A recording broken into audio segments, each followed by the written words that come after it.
അതിനെവിടെ തുടങ്ങിയത് ചേട്ടാ? ഇല്ലല്ലോ, ഇതിലെന്നെ നടത്തി കൊണ്ടോടെ നിൽക്കും.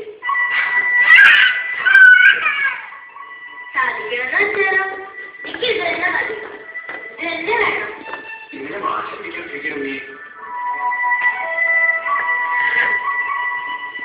ഞാൻ ഇത്തിരി വാശിക്കാട്ടാൻ തന്നെ കൂട്ടിക്കോളും. അത് മനസ്സിലാവണ്ടായി. എന്തിനാ വാശി പിടിക്കണേ? എല്ലാവർക്കും വാശി പിടിക്കാന്ന് വെച്ചാല് എല്ലാരും വാശി പിടിക്കില്ല. വേണമെങ്കിൽ എല്ലാവരും വാശി പിടിച്ചോട്ടെ.